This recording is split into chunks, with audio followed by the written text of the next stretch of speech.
Okay, so good afternoon mga kabigman. Mayroon na naman tayo isang follower na kasama all the way from Sibali, Romblon, si Boss Walter. Okay, shoutout sa mga taga Sibali dyan, sa mga Pamilyore family, Pabol family, no? So, ano nga apelyido nila?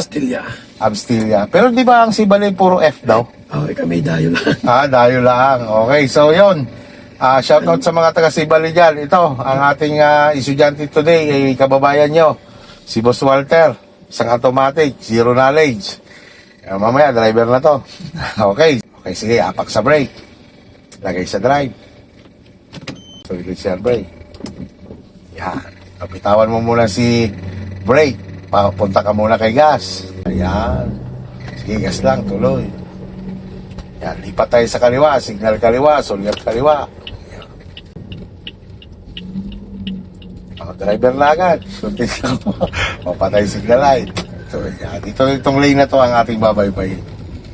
So, ating maximum speed dito ay 40 lang sa kalsadang ito. Pag nabilis, bitaw sa gas, nakaabang kay brake. Mga taga-Sibali dyan, gusto matutong mag-aral ng driving. Apply na kayo. Apply na kayo. Tuturuan namin kayo. Tapos regular mong i-check ang iyong mga side mirror ha. Double check lang naman yan para malaman mo kung pasok ka nga sa linya mo. Left and right, mabilisan lang. Tsaka mga taga-Sibali, malalakas ang loob. Wala pa akong kakilalang taga-Sibaling mahina loob. Lalo na kung parang Junjun Gonzales ko.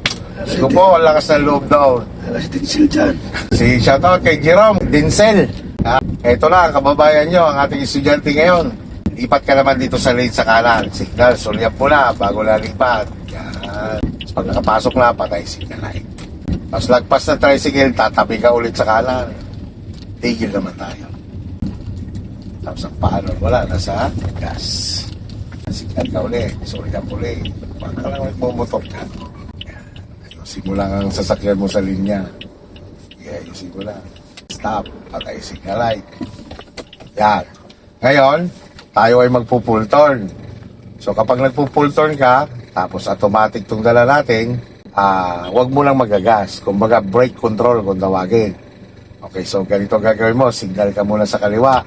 Tapos maging practice sa Sir Walter ha, na kapag tumagilid ka na ng ganyan, parang motor, pag tumagilid ka ganyan, lalingon ka sa kalsada, di ba? Kasi hindi na nakita ang side mirror. Okay, sige. So, observe lang muna sa likod. Tapos, pag bitaw mo ng brake, gumalaw, sabayan mo na ng ikot ng manibela. Okay, go. Ikot, yan. Kukontrolin mo ang galaw niya. Yeah, very good. Galing lang. Parang na-prank na naman ata ako dito. Hindi naman tayo zero damage to. Balik, 1. Oh, suabe. Oh, pag nasa linya na, gas. Yan. Takbo ka ulit ng hanggang 40. Oh, ma'am, shoutout po sa'yo. Ito na po ang inyong mister. Bilhan nyo na po ng sasakyan to. Basta interesado, malakas ang loob. Nanonood ng video ni Pigman. Yan. Kaya pag nandito na sa actual, saglit lang, oh. Marunong na agad. Walang kakaba-kaba eh. Wala akong naramdaman na kinakabahan.